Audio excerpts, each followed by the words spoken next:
Now in the 12th month, that is the month Adar, on the 13th day of the same, when the king's commandment and his decree drew near to be put in execution, and the day of the enemies of the Jews hoped to have power over them, though it was turned to the contrary, that the Jews had rule over them that hated them, the Jews gathered themselves together in their cities throughout all the provinces of the king Ahasuerus, to lay hand on such as sought their hurt, and no man could withstand them, for the fear of them fell upon all people.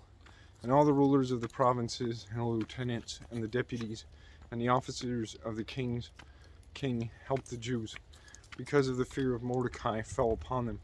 For Mordecai was great in the king's house, and his fame went out throughout all the provinces. For this man Mordecai waxed greater and greater. Thus the Jews smote all their enemies with the stroke of the sword, and slaughter and destruction, and did what they would unto those that hated them.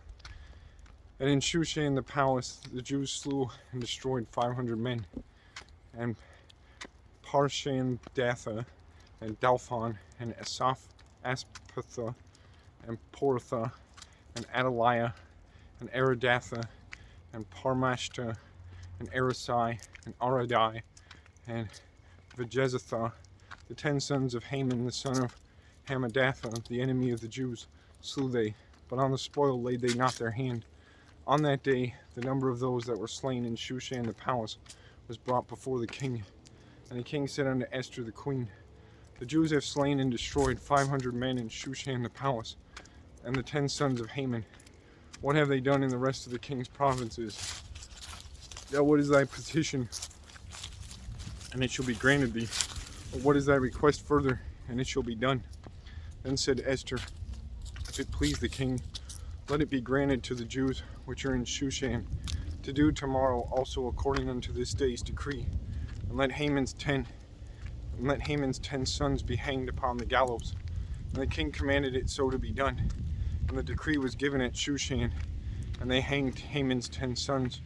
For the Jews that were in Shushan gathered themselves together on the 14th day also of the month Adar, and slew 300 men at Shushan.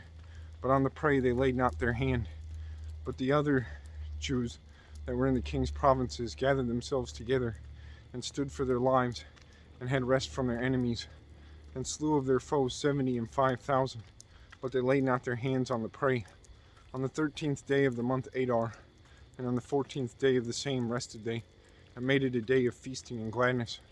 But the Jews that were at Shushan assembled together on the 13th day thereof, and on the 14th thereof, and on the 15th day of the same they rested, and made it a day of feasting and gladness. Therefore the Jews of the villages that dwelt in the unwalled towns made the 14th day of the month Adar a day of gladness and feasting, and a good day, and of sending portions one to another. And Mordecai wrote these things, and sent letters unto all the Jews that were in all the provinces of the king Ahasuerus, both nigh and far, to establish this among them, that they should keep the 14th day of the month Adar, and the 15th day of the same yearly, as the days wherein the Jews rested from their enemies, and the month which was turned unto them from sorrow to joy, and from mourning into a good day, that they should make them days of feasting. They should make them days of feasting and joy, and of sending portions one to another, and gifts to the poor. And the Jews undertook to do as they had begun, and as Mordecai had written unto them, because Haman the son of Hammedatha, the Agagite, the enemy of all the Jews, had devised against the Jews to destroy them, and had cast pure, that is the lot, to consume them, and to destroy them. But when Esther came before the king, he commanded by the letters that his wicked device, which he devised against the Jews, should return upon his own head, and that he and his sons should be hanged on the gallows. Wherefore they called these days Purim, after the name of Pur.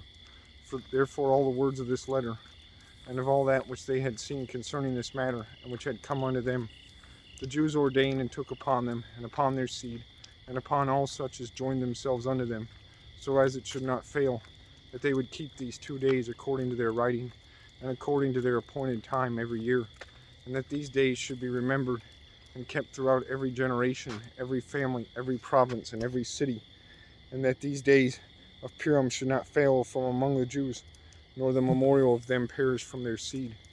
Then Esther the queen, the daughter of Abihail, And Mordecai the Jew wrote with all authority to confirm this second letter of Purim. And he sent the letters unto all the Jews to the 127 provinces of the kingdom of Ahasuerus, with words of peace and truth, to confirm these days of Purim in their times appointed, according as Mordecai the Jew and Esther the queen had enjoined them, and as they had decreed for themselves and for their seed, the matters of the fastings and their cry. And the decree of Esther confirmed these matters of Purim, and it was written in the book.